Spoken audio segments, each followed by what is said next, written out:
ऊपर वाले के खेल को कोई नहीं समझ सकता है। इस छोटी सी बात को समझने के लिए हम सुनेंगे एक छोटी सी कहानी। एक बार यमराज है, वो अपने देवदूत को नीचे धरती पर एक महिला की आत्मा को लाने के लिए भेजते हैं। वो वहां पर जाते हैं और वहां पर देखते हैं कि 3 छोटी बच्चियां बहुत तेज तेज से रोने लग रही हैं। उन तीनों बच्चों की इकलौती माँ है और उनका कोई भी सहारा नहीं है। बाप है, उसकी मृत्यु है, वो पहले ही हो चुकी है। देवदूत को उन तीनों पर दया आ जाती है और वो वहां से उस औरत को लिए बिना ही वापस चले जाते हैं। जब वो वहां पर जाते हैं, यमराज के पास जाते हैं, तो यमराज को बड़ा गुस्सा आता है। वो कहते हैं कि तुम्हारी इतनी हिम्मत हो गई है कि तुमने वहां पर मेरे कहे हुए को तुमने नहीं किया काम को। मैंने तुम्हें उस महिला को लाने के लिए भेजा था और तुम उस महिला को नहीं लेकर आए। तुम्हारी इस मूर्खता पर मैं तुम्हें दंड अवश्य दूंगा।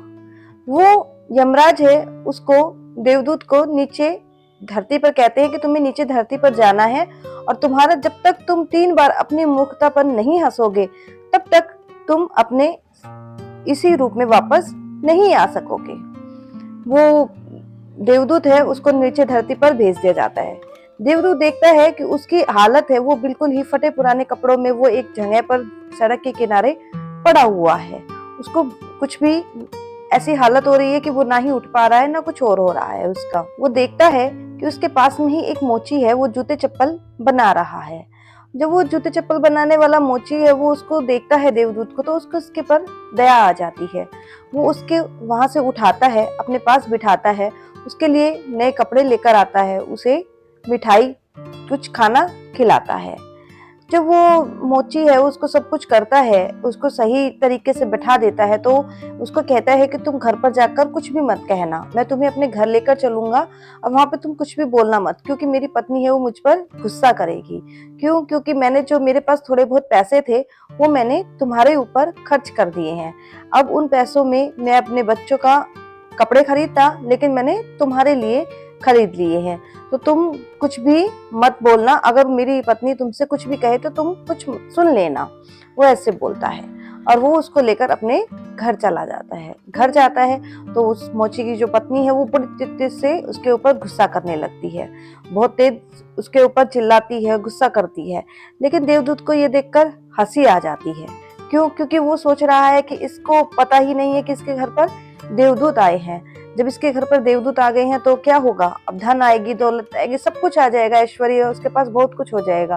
और वो मूर्ख है कि इस बात पर गुस्सा कर रही है कि केवल बच्चों के कपड़े नहीं आए, अब तो उसके पास सब कुछ आने वाला है। क्यों? क्योंकि उसके पास तो उनके घर पर तो देवदूत आ गए हैं।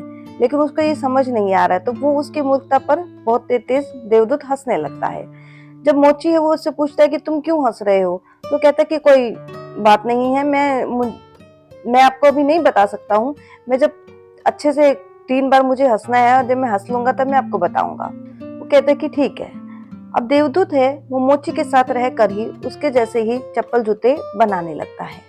उसके चप्पल जूते बनाए हुए इतने प्रसिद्ध हो जाते हैं कि उस देश के सम्राट के जूते भी वही लोग बनाते हैं। यहाँ तक कि दूर दूर के जो देश है उनके भी जूते चप्पलों वही बनाने लगते हैं। एक दिन एक देश के सम्राट का व्यक्ति उनके पास आता है और बहुत थोड़ा चमड़ा लेकर आता है और कहता है कि आपको इस चमड़े में सम्राट के जूते बनाने हैं। मेरे पास बहुत ज्यादा चमड़ा नहीं है, ये इतना ही है, इसलिए आप इसको संभाल कर इसके जूते ही बनाना। वो कहता है कि आपको चप्पल नहीं बनानी है, क्योंकि चप्पल हमारे देश में नहीं चलती है। उस देश का नियम था कि वहां पर चप्पल कोई नहीं पहनता था। जब व्यक्ति की मृत्यु हो जाती थी उसी वक्त उसको चप्पल पहनाई जाती थी, सभी वहां पर जूते ही पहनते थे। तो वो उसको कहता है, मोची को बहुत स्ट्रिक्टली कहता है कि आपको इसके जूते ही बनाने हैं। वो ठीक है, वो कहता है कि हाँ हम बना देंगे। ठीक है, वो ले लेता है उस जूते, लेकिन देवदूत को तो सब पता होता है। वो उस चमड़े से चप्पल बना देता है। जब वो मोची देखता है कि उसने चप्पल बना दिए तो उसके ऊपर बहुत गुस्सा करता है और उसको लकड़ी से लेकर मारने लगता है। जैसे वो मारने लगता है तब वो व्यक्ति, सम्राट का व्यक्ति है, वो दौड़ा दौड़ा आता है और कहता है कि आपने कहीं उसके जूते तो नहीं बना दिए, क्योंकि हमें तो चप्पल चाहिए थी, क्योंकि सम्राट की क्या हो गई है, मृत्यु हो गई है और हमें उनको चप्पल पहनाकर ही मरकट तक ले जाना है, इसलिए आप हमारे उनकी चप्पल बना दीजिए। वो कहता है कि लीजिए आपकी चप्पल तैयार है।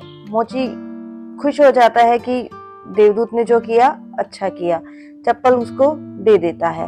अब ये सब कुछ देखता है तो देवदूत दोबारा जोर जोर से हंसने लग जाता है और उससे पूछता है, मोची पूछता है कि तुम क्यों हंस रहे हो और तुम्हें कैसे पता था कि ये सब कुछ हो जाएगा।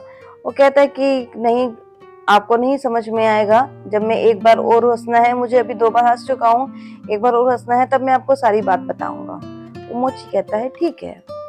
ऐसे ही एक बार एक घटना और घटती है। एक बार मोची के पास में 3 लड़कियां और एक बूढ़ी औरत आती है।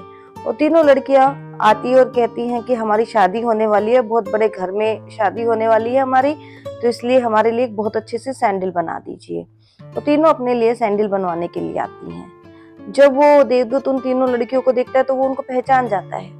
वो उनको पहचान जाता है कि ये तो वही तीनों लड़कियां हैं जिनकी माँ को वो धरती पर लेने आया था। वो उन बूढ़ी औरत से पूछता है कि ये तीनों लड़कियां कौन है। तो वो बूढ़ी औरत कहती है कि ये मेरे पड़ोस में ही रहती थी, इनकी माँ की मृत्यु हो गई, इसलिए ये तीनों, इनका कोई भी नहीं था करने वाला, इसलिए इन तीनों को मैंने गोद ले लिया, इनको मैंने ही पाल पोस कर बड़ा किया है। अब इन तीनों की बहुत ही अच्छे घर में, बहुत ही बढ़िया घर में शादी होने जा रही है, इसलिए हम यहाँ पर चप्पल बनवाने आए हैं। जब देवदूत ये सुनता है तो वो बहुत ही तेज से हंसने लग जाता है। अब जब वो हंसता है तो वो मोची उससे दोबारा पूछता है कि अब क्या हुआ, अब तो बता दो तुम क्यों हंस रहे हो।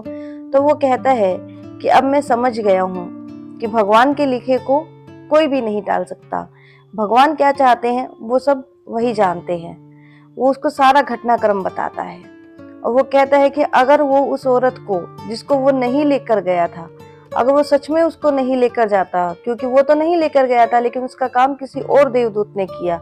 देवदूत कहता है कि अगर वो माँ जिंदा रहती तो इन तीनों का बचपन है वो गरीबी में गुजरता, लेकिन इनका भाग्य तो पहले ही लिखा जा चुका था, इनके भाग्य में तो धन दौलत ऐश्वर्य सुख संपदा सब कुछ था, तो इसलिए उस माँ को तो मरना ही था। वो कहता है कि मैंने भगवान के लिखे के विरुद्ध जाने की कोशिश की, मुझे नहीं पता था कि कैसे क्या होना था। अब देवदूत 3 बार अपनी मूर्खता पर हंस चुका था, इसलिए वह दोबारा से अपने वेश में आ जाता है और यमलोक चला जाता है। तो देखिए फ्रेंड्स, जो होना है वो तो होकर ही रहेगा, इसलिए इस बात की चिंता करना छोड़ दीजिए कि क्या अच्छा होगा क्या बुरा होगा, हमें अच्छा, हमारे साथ सौभाग्य हो रहा है दुर्भाग्य हो रहा है, कुछ गलत हो रहा है सही हो रहा है, इस सब की चिंता करना बिल्कुल छोड़ दीजिए और अपना जीवन को बड़े अच्छे से, बड़े मजे से व्यतीत कीजिए। अगर वीडियो अच्छी लगी है तो प्लीज इसे लाइक कीजिएगा, शेयर कीजिएगा, कमेंट कीजिएगा और चैनल को सब्सक्राइब कीजिएगा। हर हर महादेव।